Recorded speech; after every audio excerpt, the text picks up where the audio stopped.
Amy, let me tell you about a magical place that is so exactly designed to be enclosed space, year-round fun for the whole family that I bet you already know what I'm going to say before I even say the name. Let's say it together on 3. 1, 2, 3. Great Wolf Lodge. You got it, Amy. My kids loved Great Wolf Lodge when we went. You probably already know that it has a huge indoor water park with a wave pool, lazy river, a bunch of massive water slides. But then your pack can hit the other attractions because, wait, there's more. Great Wolf Lodge has adventure-packed attractions like Magi Quest, a live-action game kids can play throughout the lodge, plus the Northern Lights Arcade. Spent some quality time there, so your kid who loves the lazy river and your kid who loves fantasy games will both have a great time. Great Wolf Lodge also offers great dining options and complimentary daily events like nightly dance parties, all under one roof. Unpack the car once and you're settled in to have fun. And with 22 lodges across the country, you're always a short drive away from adventure. We've both had such great times at Great Wolf Lodge, so bring your pack together at a lodge near you. Learn more at greatwolf.com and strengthen the pack. Just put it down. Just touch the button. What fresh hell? Laughing in the face of motherhood. I could have pretzels today and a can of soup tomorrow. With Margaret Abels and Amy Wilson. I give a rousing locker room speech. A podcast that solves today's parenting dilemmas so you don't have to. You make it nice. Hello, everyone, and welcome to this episode. This is Margaret. And this is Amy, and this week we're talking about if we can make this any easier. Amy, can we make it any easier? I'd like to know that for myself. I came up with this idea because I have seen friends of mine and, of course, people on our own Facebook group page posting like, here's something I'm doing right now, and it's actually kind of working a little bit. Like we're all just sending out messages in a bottle like, this might work for 5 minutes, try it. And I thought this is all stuff we should collect and talk about because it's helping me right now to know what other parents are trying that's working. I'm glad, Amy. I mean, I jest. It's been rough, guys. I'm not going to lie. It's been rough and tough. And I mean, of course, it's been rough. Like, if you had told us, 6 months ago that we were going to have 4 snow days in a row, we would have panicked. And now in New York, we're 3 weeks deep on the never-ending snow day, and it's not going great. Yeah. One thing we're all feeling a lot of and hearing a lot about with our friends is anxiety. I mean, it's something that we can't show in front of our kids, although we might display it in certain ways. I may have just now in a conversation with my 12-year-old. She was it that I got upset with her about. She was just like, just tell me what it says instead of handing me that paper. It was something for her school. And I'm like, I don't actually work for you. Like my job right now is not to be 4 people's full-time assistants as much as they think it is. I love that you said that because I said this very day, I don't work for you. That is the phrase that is coming up a lot for me right now. Yes. I don't work for you. Yes. Because getting talked to like someone's moronic employee is what will break me in this whole thing. I hope I've never talked to somebody who did work for me like I'm being talked to now. But yes, exactly. It's not my job to make sure you have this handout. The answer is thank you, not can you just read it to me? Just put it, just, the word just is going to be outlawed in my house. Just put it down. Just touch the button. Yep. Don't say just to me again, people. The other thing that sent me around the edge today was I did get lunch set up because all 3 of my kids were doing school and I got the lunch set up done. And my husband was getting his lunch and he's like, are you going to eat? And I said, no. And he's like, you're not hungry? And I stopped and looked at him like, I am never hungry. Like this that we're doing all the time, like setting up endless meals and then cleaning them up, like literally 0 of this is for me. I could have pretzels today and a can of soup tomorrow and be fine. I do not need any of this. And he's like, whoa, okay. I'm like, but I feel like I do need you to get that I am expending oceans of effort on stuff that is definitely not for myself. Yeah, it's a lot. I will say my appetite has come back. The first 2 weeks, I was like, wow, I really don't need to ever eat again. And now I've turned the corner into like maybe a half a plate of brownies will make me feel better. And it's time to find the sweet spot in the center, I think. Yes. Because I'm running a little hot now on the other side, which is like, I'm going to lean in on the takeout recommendations and get a giant plate of dumplings 6 times a day to make me feel better. So I need the pendulum to swing somewhere towards the middle pretty soon. Yes. All right. So these are some good back to ones that we and our listeners have found useful to sort of set in place to make all of this a little easier. And as we were leading off, the number one thing, I put something on the Facebook group, which you should join. Everyone is sharing really good resources and information there. And I would like you to go to facebook.com/whatfreshhellcast. Like the page, join the group. And one of the things that people are talking about, the leadoff issue is this anxiety thing. So I thought we would start by trying to make anxiety a little easier. And because I have a couple of things that are helping my anxiety. Amy, hopefully you have a couple. Should I lead off with mine? Yeah, tell us. Yep. First of all, time. And I will say, I feel like we're out on the leading edge a little bit in New York. So I can say, I feel like I've come over the anxiety. I'm flattening the anxiety curve, I think is what I'm trying to say. Like the beginning for me was 3 o'clock, cold sweat, wake up, really scared all the time. And I will say, like, the time has calmed me down a little bit, which is hopefully helpful to someone who's maybe a little bit later on the curve than me. But the number one thing that I have cut down on is the constant refreshing of Twitter and other forms of social media. And like looking at, are they epidemiological charts? There is something comforting about refreshing them every 6 seconds, but I have found just stepping away from them is the better choice. I am very behind you. I'm still nearing my peak of being the single most well-informed person about it in the Western Hemisphere. If you want to know anything about anything, I have definitely just checked Twitter and I can tell you all about it. That's your safe space, though. Like, information is your safe space. Yeah. I would gently offer to you that in the same way that, I mean, I was saying to my husband, I need to check the charts because I'm in charge of this. Like the same way I need to keep my eye on the ground at all time in a plane to keep the plane flying correctly. I mean, I need to check the charts because somehow I'm controlling this with my mind. I think if you can cut that cord, it is probably better for your mental health. You know, I haven't been like, I'm sleeping fine at night. I'm sleeping like a stone because I think I'm so exhausted. But during the day, I am perhaps a little quick to lose my patience. I certainly feel like whenever I do lose my patience, it is a well-earned loss of patience. I have held my tongue 18 times and not once more. But judging from the reaction on my kids' faces sometimes, to them, it seems like it comes out of nowhere. And I suppose that's sort of like me spilling over is probably... Yeah, you're running a little hot, probably, as your bottom line. That's probably, it's probably where I'm expressing it instead of at 3 a.m. So I'm going to take the note. Yeah, I would gently put in your path that less obsessive checking of the curves is probably better for you. Okay. You can put that down. There are some really smart people in charge of it, and you obsessively checking is actually not helping in any way and might be making you more, edgy, shall we say. You know what I'm going to do right now with that? I'm going to take that note. Can I explain about that? Yes, that's in showbiz, right? So when the director, you did a run through of Act 1 and the director is like, okay, Amy, I'm going to need you to start your cross to the table earlier because if you don't fluff the pillows by the beginning of that line, he then doesn't have the cue to say, why are you still fluffing the pillows? If I then say, oh, yeah, but I know, but I can't do that unless that is very just bad etiquette in the theater. If they give you a note, you say, okay, and you take the note. And you might disagree with it and you might take it up with the director later, but in the moment, you don't explain why that request of you is wrong or misplaced somehow. You take the note. It is something I've been working on with my kids for 17 and a half years now, and it's something we can all do for one another right now. Take the note. It's not easy. I'm not good at it. And it also always depends on who you get it from, right? There are people from whom you can't take notes and people for whom you can. But I think opening yourself up to trying to be like, how can I make this better is worthwhile. Yes. Other things on anxiety that have been helping me is like the goofy breathing GIFs. You know what I'm talking about? We'll just link to one so you can see them.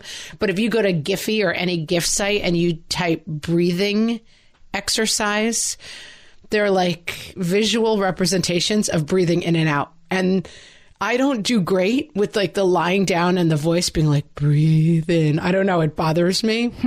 My daughter finds that makes her, she swears it makes her more nervous to listen to like meditation breathing tapes. Weirdly, I'm with her. Like sometimes it's like I get a wrong voice and it really agitates me. But these, and I have a kid who gets a little over, what do you call it? He freaks out. And I have found that they work really nicely with him. They just are visual representations of how to breathe for 5 minutes, and they've been helping me a lot with my anxiousness.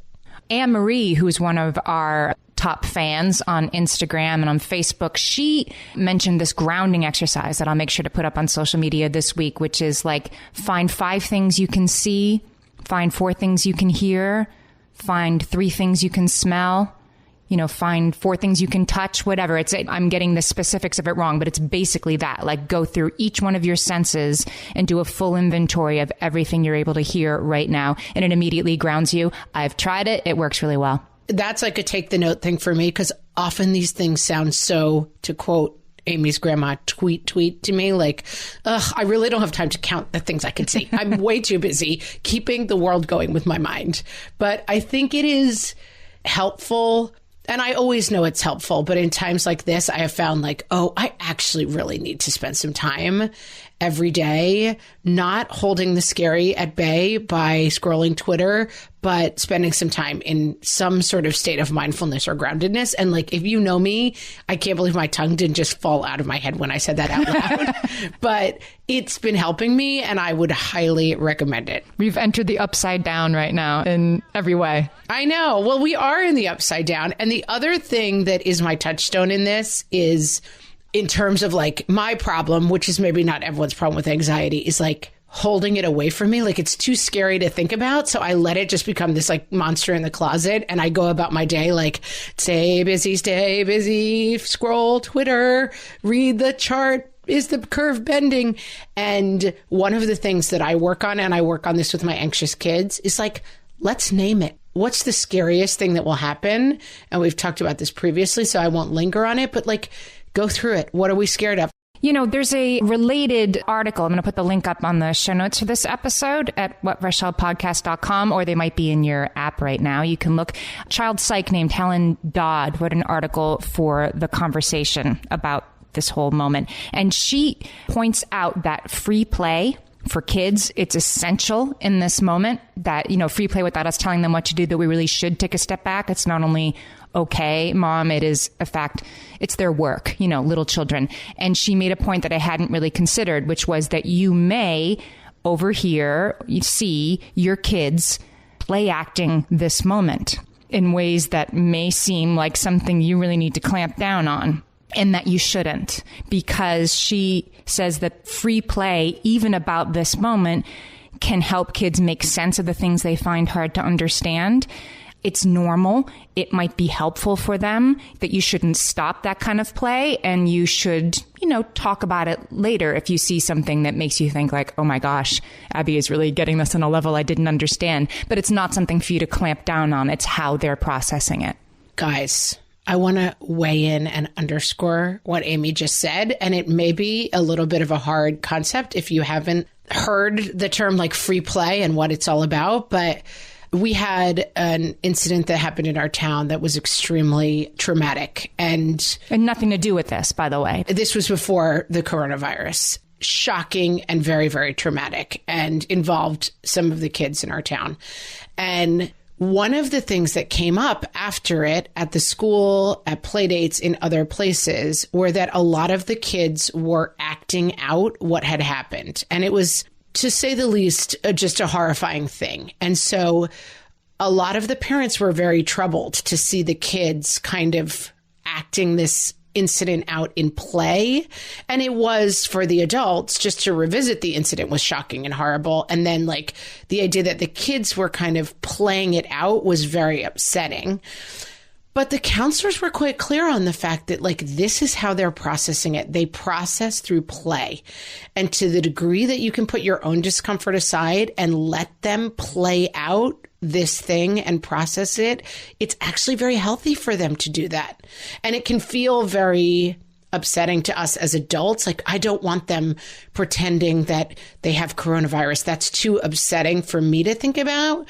But giving them space to play is difficult. But from what I understand from like all the experts, is very valuable if you can allow for it.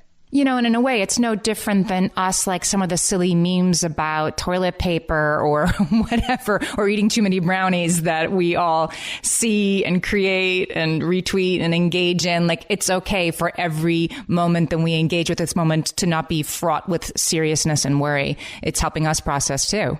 That's a great point. It can manifest in adults as humor, as funny humor, as dark humor. It can manifest as emotionality. It can manifest as anxiety. It can manifest in all these different ways that we see. But the same for kids. Like, remember that like it may manifest in ways that you're not quite expecting. And I talked about this one other time on the podcast about seeing how the earlier incident in our lives manifested in kids in ways that I was surprised by. And in fact, I might not have noticed if I didn't know about the incident. And I've been noticing that with my kids too. Like, a lot of fraughtness, a lot of anger, a lot of fighting amongst themselves. And it's like, oh, right, this is going to manifest in a ton of different ways. All right, we're going to pivot to really helpfulness and how can we help make this easier when we come back. For some of us, tax season is one of the only times that we look at our finances fully. And once it's over, well, that was terrible. And it is completely understandable not to want to think about it for another whole year. But using Monarch and being intentional with your finances in an ongoing way helps you see where your money is going and how you can put your refund to best use. We are here to tell you, simplify your finances with Monarch. Monarch is the all-in-one personal finance tool designed to make your life easier. It brings your entire financial life, budgeting, accounts and investments, net worth, and future planning together in one dashboard on your phone or laptop. Feel aware and in control of your finances this tax season and get 50% off your Monarch subscription with code FRESH. As you know, my husband and I are preparing to send, 3 kids off to college, and I cannot tell you how helpful Monarch has been in showing us our full financial picture, helping us to track our spending and reach important savings milestones. Our weekly meeting, Amy, it's now run by Monarch. Love it. Achieve your financial goals for good with Monarch, the all-in-one tool that makes money management simple. Use code FRESH at monarch.com for half off your first year. That's 50% off at monarch.com, code FRESH. At DSW, we ask the important questions, like, what shoes are you going to wear? Whether you're prepping for wedding season, festival season, or just planning the ultimate vacay, the right shoes can make or break an RSVP. So own the moment. You've got big plans, and we've got just the shoes. At the perfect price, of course. Get ready to get ready with Designer Shoe Warehouse. Head to your DSW store or DSW.com today and let us surprise you. Okay, so I'm going to pivot with the help of Jana, who's one of our listeners. She says that she has no helpful hints for the rest of us. She says, I got nothing. I tried a Lego bath and I ended up with a brick-shaped dent in my forehead. Help. We're here to help. I feel like all the helpful tips we give on this podcast should come. I don't know if people still do this, but like, it's not Goldilocks alert because it's not that far back in the day. But back in the day, people used to say YMMV on social media, your mileage may vary. Yeah. Like it would be like, oh, well, I tried this. Hashtag YMMV, your mileage may vary. And I feel like all of our tips, just know that they come with a your mileage may vary. Like the wonderful bring Legos in the bath tip. It doesn't work for everyone. And Jana, we apologize that it turned wrong for you. Sorry about that. That you got a Lego to the face. Who could have seen that coming? I want to start with some good ones for the kitchen. And this first one is from our friend Elizabeth McGuire, who has a beautiful website called Sibling Revelry Project. She takes beautiful photographs of sets of siblings and then interviews them about what it's like to be siblings. I mean, little kids, total grown-ups. It's a beautiful website. And she had these 2 tips, which I thought were great. It's awesome. First one is that you have water bottles with tops and there's 1 per person with names on them. And that is it. And I have to put this into place because I'm running like 2 dishwashers worth of cups a day and it's going to be the end of me. Like the cups. As usual, when you complain about something, Amy, the biggest villain in my house is myself. I'm using roughly 9 cups a day. My husband's ready to like throw me into the streets. There are cups everywhere. Like, yeah, just every room. All I do is walk around and like call the cups back home to the dishwasher. Yeah, my husband is the Amy in our relationship, and I am the Amy's husband. And let me tell you, he's displeased with my use of cups. Like every night at bed, I literally rolled over in bed twice since this has happened and sent a cup crashing to the floor in the middle of the night. And then at 3 a.m., we're like up cleaning up glass because there are 10 cups on my nightstand. So, it's like dominoes. All full of water, I'm sure. Well, like half full of water. Half full. Right. Not so full you shouldn't get another one. Because I don't finish one and then refill the cup. I'm like, I'll get another one. So, Elizabeth, I'm totally going to put that into play as soon as I am finished recording today. And the other thing she said, I like this one too. She said, for healthy eating, she's just getting out in the beginning of the day a bunch of fruits and vegetables and just sort of chopping them up and like leaving them around. And she's like, I don't really watch what the kids like. Then they can have pizza, pretzels, I don't know, they can have tortilla chips, whatever they want. But I don't make dinner until all of these fruits and vegetables are gone. And that like sort of encourages some healthy eating along the way by some people. I feel like the grazing, there's a really funny, I'll never find it again. So like apologies and shout out to whoever created it. But there was a guy on Twitter who had a video and it was like advice. And it started by saying, listen, if you're going to get in your pre-breakfast snacking, you have to set an alarm and get up early because then you're going to get to breakfast and then you're going to have your post-breakfast snack and then it's first lunch. And it was like he went through the whole day with all the meals he was eating and there were 25 of them. And so we've definitely moved into more of a grazing system where I'm not, because in the beginning I was making breakfast, snack, lunch, snack, dinner, dessert, and it's just too much food. Yeah, but then the grazing, do you just have sort of a mess rolling through the kitchen all day? I like being able to say like, okay, that was lunch, and now nobody makes a mess unless they're going to clean it up until about 5 p.m. Oh, Amy. We've gone feral. Like nobody makes a mess. Nobody, like somebody wears pants once a week is all we're doing. There is nobody makes a mess anymore in this household. We're like cave people. I did kind of... I'm literally like picking apple cores out from in between the one thing I have done is said no food out of the kitchen at all because that was becoming disgusting, like apple cores in between the couch cushions. And so the new rule is nobody eats outside of the kitchen, but in the kitchen, it's a free for all. Like anything goes. It's anything goes. We have kind of an open plan. That's the problem. Like our kitchen doesn't really have a doorway to other areas of the house. It's just kind of see the whole open plan architecture. They did not plan for this moment when we're all under the same roof, going to kill each other. No. Can I give you an overall tip that leads to a specific tip? Yeah. Okay. So the Lazy Genius, she's on Instagram. She has a podcast. She did an IGTV the other day that I loved and suggested that in this moment, we should each become energy detectives, by which she meant observe yourself in this moment and figure out when are the times of day that you have energy and don't. Like, are you crying every day at 3? Are you, falling asleep on the couch every day at 4:30?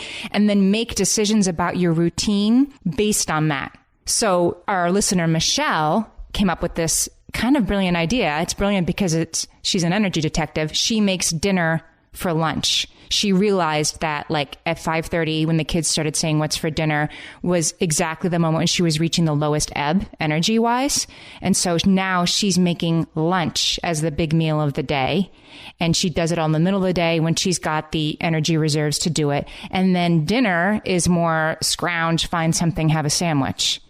We've been doing that a lot, especially on the weekends, because when my kids are homeschooling, we're kind of on morning schedule and then a lunch break and then an afternoon schedule. But on the weekends, I find, and we often get taken food for our big meal because this has really reinforced for me, this experience, my lack of love of cooking. Like, yeah, I really don't enjoy cooking 3 full meals a day.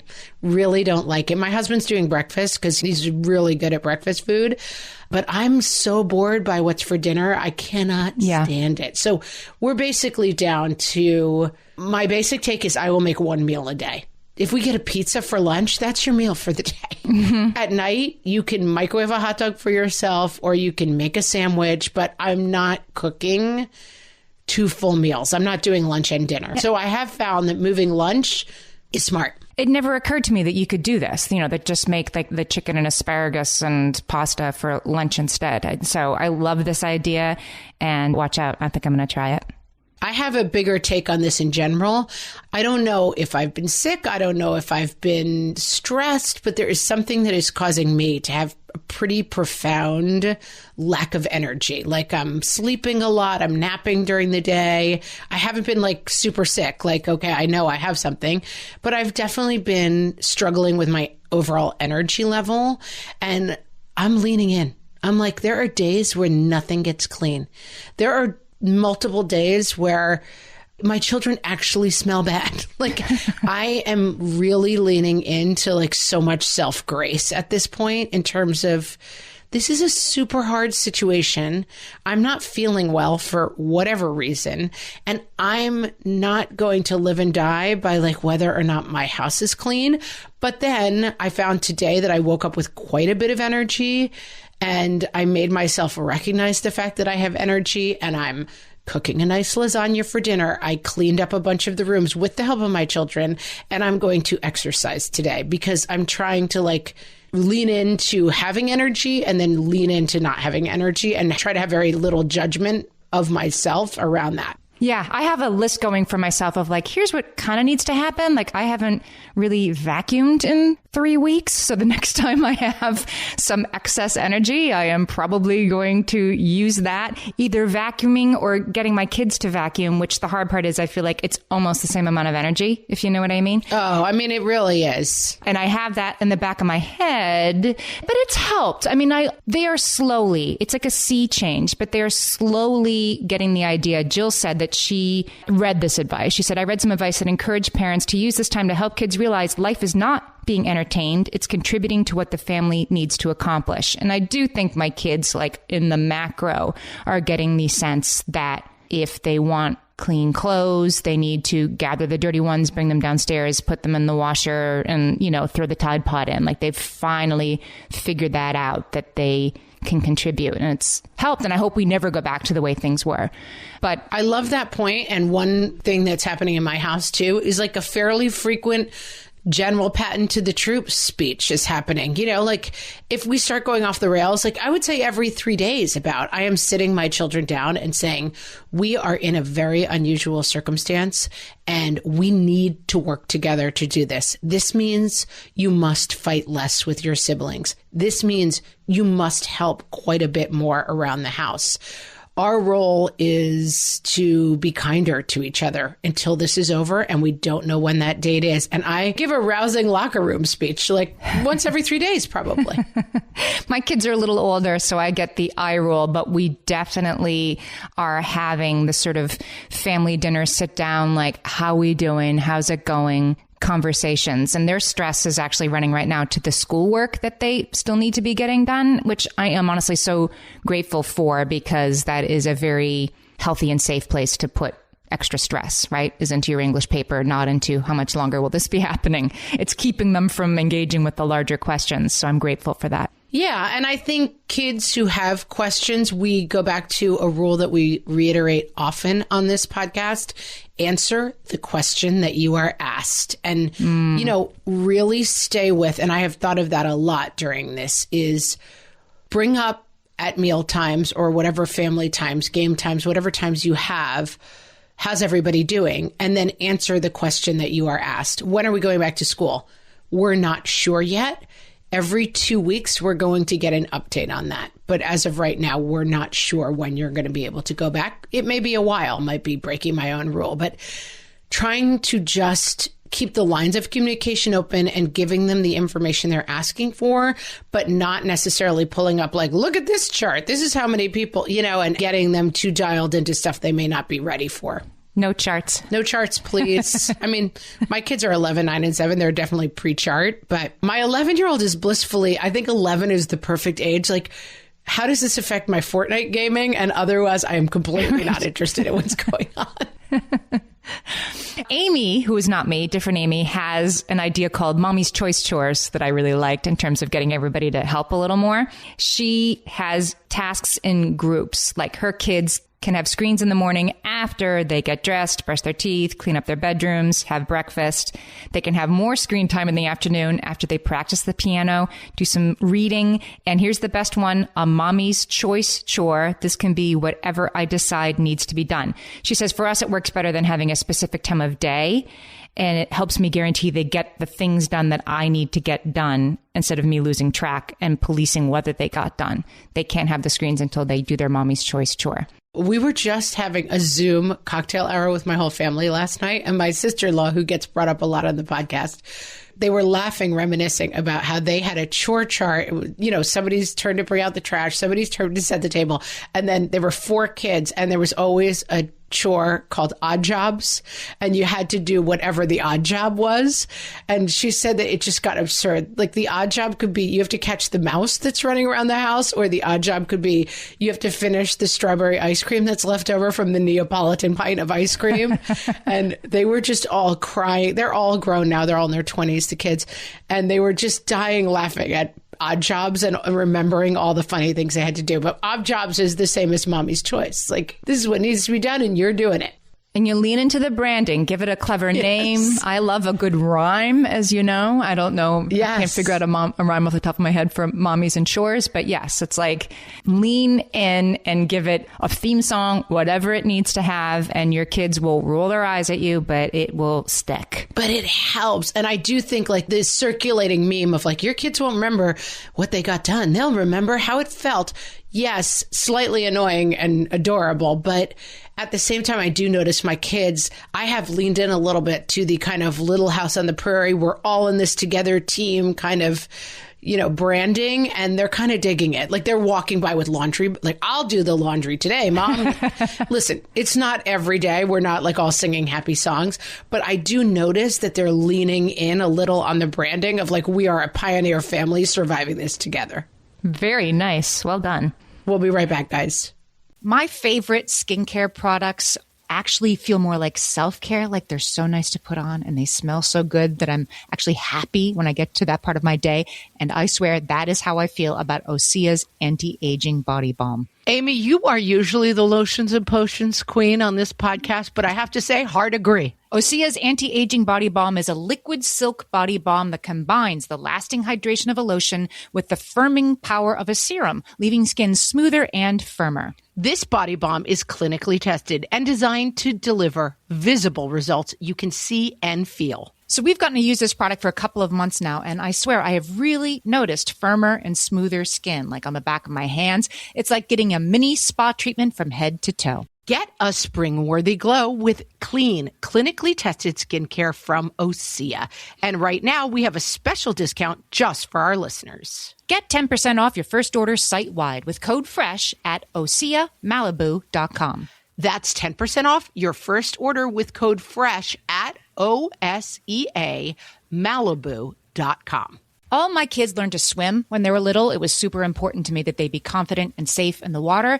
There was only one problem with that: taking them to swim lessons. I mean, the pools were freezing. There were always cranky adults doing laps right there. And it was definitely not, for any of us, what you would call fun. Amy, heard. But now there's Goldfish Swim School. Goldfish takes a really thoughtful approach to swim lessons, combining research-based teaching with a warm, kid-friendly environment that actually helps kids thrive in the water. Every detail at Goldfish is thoughtfully designed to create a golden experience, from shiver-free, warm indoor pools to comfy waiting areas for parents to professionally trained lifeguards on deck. Goldfish uses an approach called the science of swim play, which combines guided play with proven teaching techniques to help kids learn to swim, build water safety skills, and gain confidence, all at their own pace.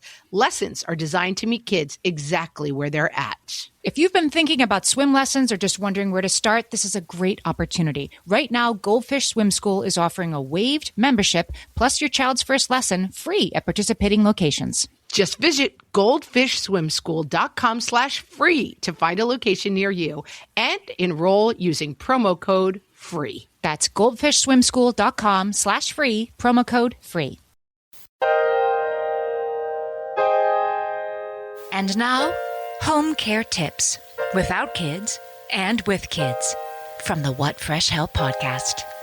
Without kids, decorative baskets can add a cheerful accent to any living space. With kids, decorative baskets are literally your only hope of ever seeing your living room floor again. Just keep buying those suckers. Without kids, seat cushions add a comfortable and festive touch around the dining room table. With kids, Seat cushions are definitely where your kids are hiding their unwanted vegetables. You need to check those things after every meal.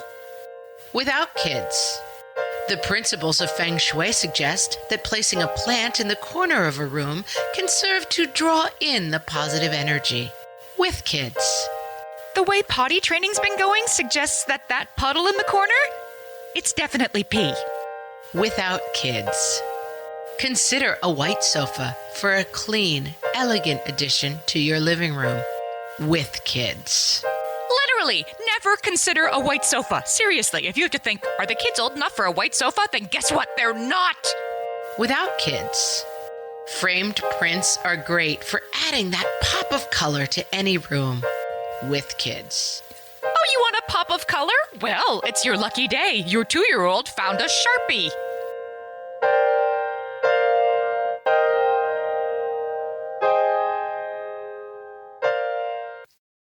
Okay, so now I want to pivot to some scraps of self-care. I mean, nobody's getting a facial, right? So we're going to do it where we can. The first one, I do not have who it was, and I wish I do, because she said, I'm a single parent. I'm the only adult in the home. My Zoom happy hour with my friends is my lifesaver right now. And you had mentioned a Zoom happy hour, so I want to give a shout out to those, especially if you're somebody who's not getting enough adult conversation in your life right now. and I mean, I am not going to be Pollyanna, like here's the silver lining, but we have found one very odd silver lining is as adults, like we have a cousin group that's 9 of us that all grew up together, and we're all adults now living literally on different continents and spread out. And we used to every summer spend the summers together. And now we get pockets of us get together and we're so close. But we're doing a Zoom happy hour this week, the 9 of us all together again. There's 10 of us, by the way. My brother, there's 9 girls and my brother. So it's 9 girls and a boy. That's why I was thinking 9. But we're going to all do a Zoom happy hour. And it'll be like the first time we're all together and just chatting, just the 10 of us in years. And there is something magical about finding the magic of the times. My sister-in-law is working hard to set up the same thing for my family this week. I mean, I'm one of 6, and 5 out of the 6 have partners, so it's a lot of people. And then the kids, too, and it's just, why not, right? I have been talking on the phone. It's funny how I said that I wanted to get in touch with old friends and do that more. I mean, I've been saying that for like 3 years as a New Year's goal of mine. Well, I'm doing it now. I'm talking on the phone to people, and it has been really terrific. It's been lovely. Some of the people from my past who I've reconnected with just because they're checking on me or I'm checking on them. And I'm really happy that that part of this has worked. And I find with the Zoom stuff that we kind of make a thing of it. Like we make a nice cocktail, we get a cheese plate, we set it up, we make it a thing. That's so sweet. We make it nice. You make it nice. Laura says that her boys are 1.5 and 4. We salute you, Laura. God bless you, Laura. Thoughts and prayers. Laura says 9 a.m. is the baby's nap time, and then she does a Zoom workout class through Fit for Mom while her older kid watches a show. I have a friend who's teaching yoga. I have not committed to I have a Peloton, so I do the biking at home and I do some of the yoga, but I have not committed to the Zoom workout class yet. That seems a bridge too far to me. I was talking a couple of weeks ago about this yoga class, my advanced napping class that I love, that's like lying around in different comfortable positions. And it was really relaxing for me. And for some reason, I find the idea of that kind of stillness, going back to our anxiety portion, Kind of terrifying. unappealing right now. Like, could I just lay prone and relax, or would I be like, must check the charts? I don't know. I haven't gotten there yet. I'm finding the like more bikey, Peloton-y, high energy stuff a little more appealing. I am away from my Peloton bicycle at the moment. I'm not able to access it and I miss it, but these classes are working. I want to give a shout out actually to my sister-in-law, who is a personal trainer, and she's on Instagram at Diane Power Within Fit. I'll put it on the show page. And she is doing every day Instagram lives, which are then up on her page for 24 hours, of her doing easy home-based workouts with her kids. And so they're workouts like it's burpees and stuff. Like you're getting a real workout, and so is your 10-year-old, and so is your 5-year-old. And it's been a really good resource for a lot of moms I know to stay active. So check that out if you're looking for something to give a shot. Marion says she does Cosmos Kids yoga with her kids. She loves yoga. She's missing it. She can't do it right now, but she can do Cosmos Kids yoga with her kids. And it's like almost as good as doing yoga. Almost. I need to get a little bit more into that. I feel like that's been something I'm in the mode of, I have no time for. Right. To say when I have 24 hours a day to fill every day that I have no time for anything is absurd, but I do find myself, it's that busyness story of, I'm very busy, I must do this, I must do it all. I'm afraid of stillness right now, and I'm just letting myself know that and letting it be for right now. But you have to be gentle with yourself. I mean, you don't have time to yourself, right? Like Marian says she puts on headphones to listen to podcasts around the house because, you know, she's used to having more time alone. And that's often the time when she listens to podcasts or music. And now everybody's around all the time. And she is claiming some time for herself by putting on the headphones and telling the kids, like, when I have the headphones on, I'm in my own world. Don't bother me for a little while. I like that she said, like, it symbolizes to the kids, don't talk to me, because I find that, again, I have made some bad choices around this and I'm trying to adapt to them the longer in I am. I have found that I am handing the kids off to my husband at a certain time of night and then laying in bed and scrolling Twitter for an hour. And that time I realize could be better spent. I will say in my own defense, the weather in New York has been wet and cold, and I feel as if in a week I will be able to get out and walk, and I will use that time a little better. I don't know. I mean, kinda, right? I mean, maybe. I may still be in bed scrolling Twitter, but I have been trying to get my face in the sun every day. I know how good that is for me. We've also... Someone told me that this was very sad the other day when I said it, because it is nerdy sad of us. But my husband and I, this tells you something about how it's going for us. We have decided we are way into jigsaw puzzles. We love doing them and we never have time to do them. And so now we have time to do them. I love them too. And we have decided that we are allowing ourselves only to puzzle on Saturdays so that we have something to look forward to every week. Only after Mommy's Choice chores are done can you have. Only after Mommy's Choice chores is done. Every Saturday is puzzle day. And we are also slightly obsessive about puzzling. And so we have the problem that if we cannot go to bed until it's finished, because one of us will wake up at 3:00 in the morning and go finish it. And pad downstairs. And we do not have the ability to leave a half-done puzzle in the house. And so Saturday mornings, when the weather's been bad, we have a fireplace. We light the fire and we let the kids do their own thing and we do our puzzle for 4 hours. And that's our special time. One of our listeners said that she makes her kids get up and get dressed, you know, as part of the morning schedule. Like nobody's lying around in their pajamas, except on weekends where she does let them be in their pajamas as long as they want and feels like that's an important thing. Like we were saying 2 weeks ago about you have to make 10 o'clock different from 9 o'clock. Like you have to make Saturday different from Wednesday too. And if that means leaving your pajamas on or only puzzles on Saturdays, it seems to me like that's actually a pretty good idea that I should adopt. Yeah, we have been so bad about that and it's not great. But this is the thing. Even if you are feral completely at your house, you're doing fine. If you're getting through the days, I salute you. And we are doing okay on some things, but we did in our course of having Zooms with my family 3 days apart, accidentally reveal that my son had not changed his clothes in that entire time. Oh my God. And that was awkward. Like he has been living and sleeping in the same clothes for 4 days. And that's not great. But some things fall through the cracks these days. And my kid wearing the same clothes for 4 days was one of them. So maybe the Zoom every 3 days is just what you need to make sure nobody's wearing the same thing. Little check-in with the outside world. Imagine, like, somebody look at Margaret's kids and make sure they're wearing the same clothes or last time or not. They weren't. Don't bother looking. They're still in the same clothes. Yeah. So we're going to try to get a little better at that, guys. This is the ultimate example, I feel like, of one of our sort of overarching things on the podcast. Like we talk about, like, try this, do this, not because you'll be a better parent, but because like they might sit nicely for half an hour. You know, like one of our listeners just today on Instagram, she said, I just did this and it worked, and tell the podcast. So I am. She had her kid read a book about rainbow fish. I forget what that fish, it's some book. Everybody's seen it, about the fish has all the colors of the rainbow and he's the most beautiful fish. So she got out some construction paper and cut out a huge fish out of construction paper for her kid, and then gave him the kid safe scissors and different other colors construction paper. And he got like an hour out of it making a rainbow fish, completely absorbed. And then she sent me a picture of the final product. Adorable. But the final product isn't the point. It's the hour of happy, absorbed 3-year-old, right? So any of this stuff makes it easier for you, then use it. And if it doesn't, then we're not saying any of this to make you feel bad that you don't have Mommy's Choice chores set up yet.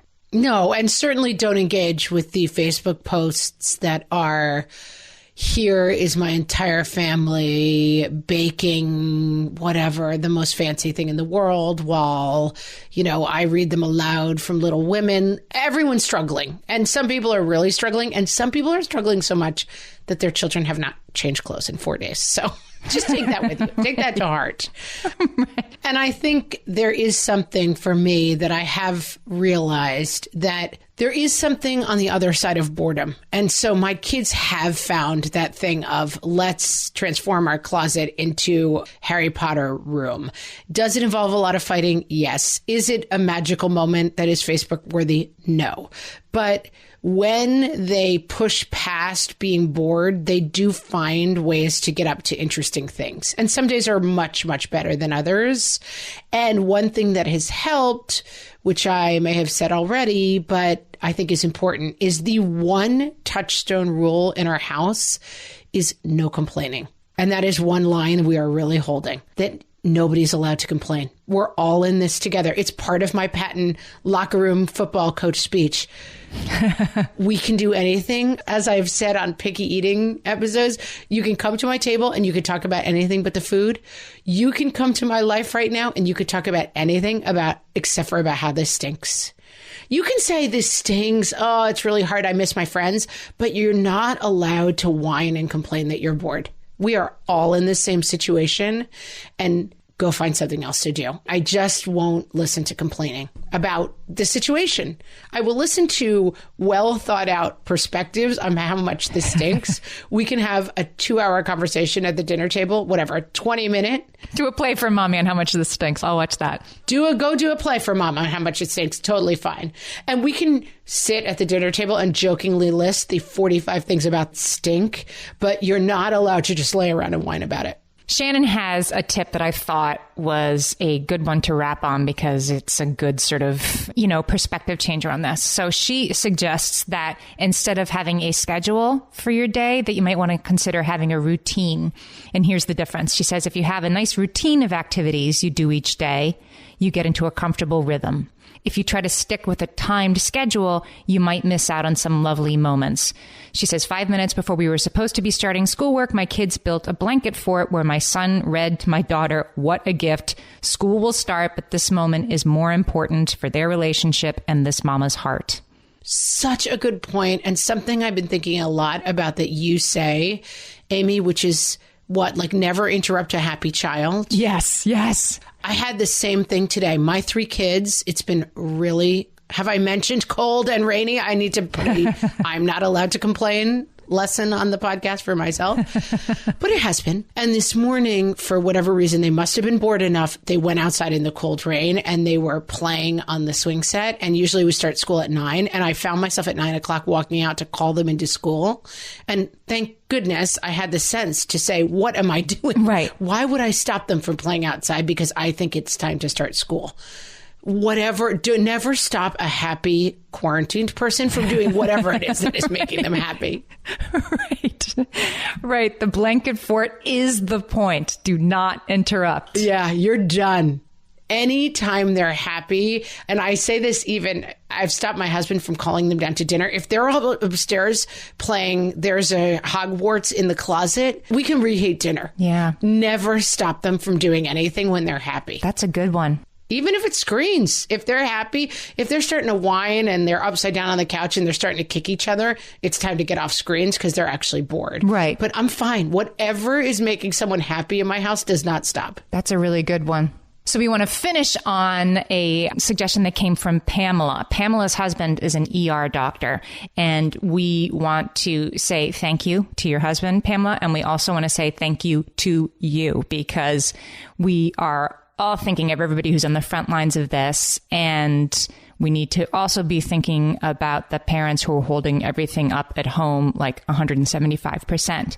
So here's what Pamela's saying, and she has a baby. She says, nothing's in a set order right now because that sort of thing is tough with my baby's napping, plus my anxiety relative to the news cycle and my husband's shift schedule. So sometimes I exercise or shower earlier some days. I guess what's working for us is staying calm, focusing on connection, and prioritizing self-care for the adults, which she says is sleep and exercise for herself and her husband, and plus being intentional about planned togetherness with the kids, sometimes educational, sometimes not. Pamela solves it for us this week, guys. Good job, Pamela. Yeah. Shout out to your family. God bless you guys. We hope you stay safe, healthy. That goes for all of you. And we will just keep being here week after week and kind of talking this through and figuring it out together. Until then, you can always find us on Facebook at What Fresh Hellcast. Join the group there. And we're also on Instagram at What Fresh Hellcast. We're on Twitter at WFH Podcast, where I like to share just a lot of good resources for this moment as I come across them. And you can always find all our episodes on our website at whatfreshhellpodcast.com. Until then, guys, we'll be answering your questions on Mondays, and we'll be back with a new episode next Wednesday. Talk to you then. Talk to you then. Bye.